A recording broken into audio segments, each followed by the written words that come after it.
नमस्कार दोस्तों, स्वागत है आप सभी का हमारे इस चैनल सनातन ज्ञान गंगा पर। दोस्तों, अगर आप जीवन में कुछ नया सीखना चाहते हैं तो इस चैनल को सब्सक्राइब जरूर करें।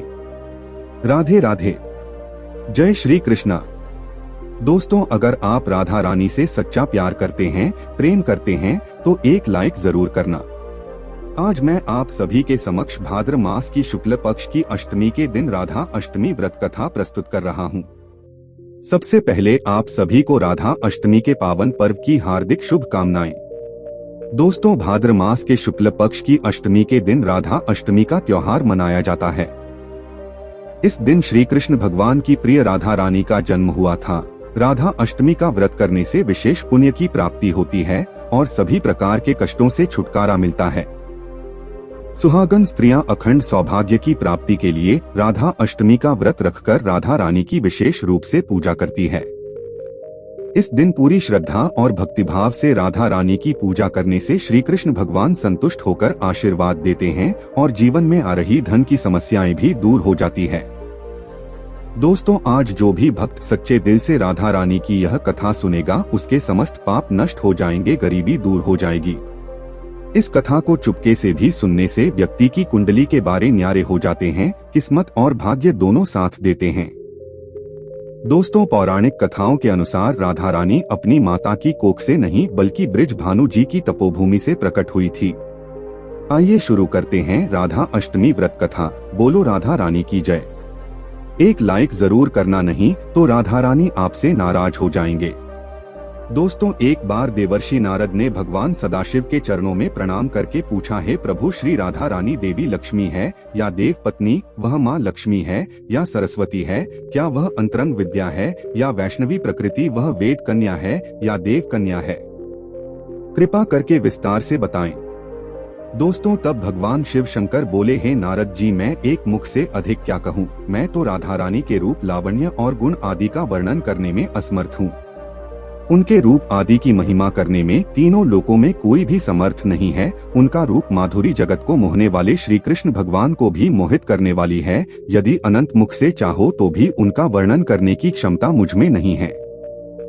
तब नारद जी बोले, हे प्रभु, श्री राधा जी के जन्म का महात्म्य सब प्रकार से श्रेष्ठ है, मैं उसे सुनना चाहता हूँ। हे महाभाग, सभी व्रतों में श्रेष्ठ श्री राधा अष्टमी व्रत के विषय में मुझे बताएं। श्री राधा रानी का ध्यान कैसे किया जाता है? उनकी पूजा का विधान है। तब शिवजी बोले, राधा रानी श्री कृष्ण भगवान के साथ गोलोक में निवास करती है। एक बार वह गोलोक में नहीं थी। उस समय श्री कृष्णा अपनी एक सखी भी राजा के साथ गोलोक में विहार कर रहे थे। जब राधा रानी ने यह सुना तो वह क्रोधित हो गए और तुरंत श्री कृष्ण के पास चली गई और उन्हें बुरा भला कहने लगी। यह देखकर श्री कृष्ण भगवान के मित्र सुदामा को बहुत बुरा लगा और उन्होंने राधा को पृथ्वी पर जन्म लेने का श्राप दे दिया। राधा को इस तरह देखकर भी राजा वहां से नदी के रूप में चली गई। दोस्तों, 7 महीने के बाद राधा रानी ने सुदामा को राक्षस कुल में जन्म लेने का श्राप दिया। राधा रानी के श्राप के कारण सुदामा ने शंखचूड़ राक्षस के रूप में जन्म लिया और वहीं राक्षस भगवान विष्णु का अनन्य भक्त बना। दूसरी ओर राधा रानी ने वृषभानु भानु जी की पुत्री के रूप में धरती पर जन्म लिया, लेकिन राधा ब्रिज भानु जी की पत्नी देवी कीर्ति के गर्भ से नहीं। जंगल जब सुदामा और राधा रानी ने एक दूसरे को श्राप दिया, तब श्री कृष्ण भगवान ने राधा से कहा, आपको पृथ्वी पर देवी कीर्ति और वृष भानु जी की पुत्री के रूप में जन्म रहना है। वहाँ आपका विवाह अयान नामक एक वैश्य से होगा, वह मेरा ही अंश अवतार होगा और पृथ्वी पर भी आप मेरी प्रिय बन के रहेंगी। उस रूप में हमें वियोग सहना होगा। अब आप पृथ्वी पर जन्म लेने की तैयारी करें। सांसारिक दृष्टि में देवी कीर्ति गर्भवती हुई और उनका प्रसव भी हुआ, लेकिन देवी कीर्ति के गर्भ में योग माया की प्रेरणा से वायु का प्रवेश हुआ और उन्होंने वायु को ही जन्म दिया। जब वह प्रसव पीड़ा से गुजर रही थी, उसी समय वहां एक अलौकिक शक्ति प्रकट हुए और सभी की आंखें बंद हो गए। इतने में ही राधा रानी वहां कन्या के रूप में प्रकट हो गए। तब वृषभानु जी और उनकी पत्नी कीर्ति ने राधा रानी का लालन पालन बड़े ही प्यार से किया। पुराणों के अनुसार राधा रानी माँ लक्ष्मी की अवतार थी। जब श्री कृष्ण भगवान ने द्वापर युग में जन्म लिया तो देवी लक्ष्मी भी राधा के रूप में धरती पर प्रकट हुई। राधा श्री कृष्ण भगवान से उम्र में बड़ी थी, लेकिन उनके जीवन का सबसे अच्छा समय श्री कृष्ण भगवान के सानिध्य में बीता। वेदों और पुराणों में राधा रानी को कृष्ण बल्लभ कहा गया है। कई शास्त्रों के अनुसार राधा और कृष्ण कभी अलग थे ही नहीं, वह दोनों एक ही थे। अपने जीवन के अंतिम दिनों में राधा रानी ने अपना घर छोड़ दिया और श्री कृष्ण भगवान से मिलने द्वारिका चली गई। जब वह दोनों मिले तो दोनों ने कुछ नहीं कहा। दोनों जानते थे कि वह मन से जुड़े हुए हैं, लेकिन राधा को लगा कि कृष्ण के पास रहना उन्हें कोई सुख नहीं दे रहा है, जिस तरह उन्हें तब लगता था जब हम मन से कृष्ण से जुड़ी हुई थी। यह सब सोचकर राधा बिना कुछ कहे महल छोड़कर चली गई, लेकिन अंतिम क्षणों में वह एक बार श्री कृष्ण भगवान से मिलना चाहती थी और कृष्ण भगवान उनकी इच्छा को पहले ही जान चुके थे। इसलिए राधा के याद करते ही वह उनके समक्ष प्रस्तुत हो गए और उन्होंने राधा की अंतिम इच्छा पूरी की, जिसमें उन्होंने राधा रानी को सबसे मधुर बांसुरी की धुन बजाकर सुनाई, जिसको सुनते सुनते राधा रानी कृष्ण में ही विलीन हो गए। बोलो राधे कृष्ण की जय। दोस्तों, कुछ मान्यताओं के अनुसार राधा जीवात्मा थी और कृष्ण भगवान परमात्मा। राधा रानी का निस्वार्थ प्रेम, राधा रानी ने अपना सब कुछ कृष्ण भगवान पर न्योछावर कर दिया था, यानी वह एक हो गए थे। ऐसा मिलन तो विवाह से भी ऊपर माना गया है। तीनों लोकों में राधा नाम की स्तुति सुनकर एक बार देवर्षि नारद चिंतित हो गए। अपनी इसी समस्या के समाधान के लिए वह श्री कृष्ण भगवान के पास जा पहुँचे।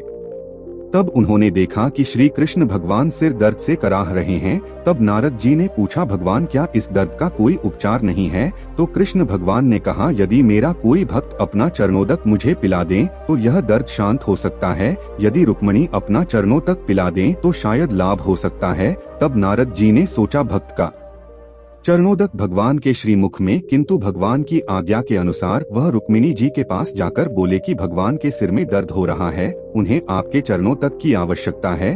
तब रुक्मिणी जी ने कहा, नहीं नहीं, मैं यह पाप नहीं कर सकती। नारद जी ने श्री कृष्ण भगवान के पास आकर रुक्मिणी जी की असे हैं एंटी उनके सामने व्यक्त कर दी। तब श्री कृष्ण भगवान ने उन्हें राधा रानी के पास भेज। राधा रानी ने जैसे ही सुना कि कृष्ण भगवान के सिर में दर्द हो रहा है तो तुरंत ही एक पात्र में जल डालकर उसमें अपने पैर डुबो दिया और नारद जी से बोले, हे देवर्षि, आप विलंब मत कीजिए, इसे तत्काल ही कृष्ण के पास ले जाइए।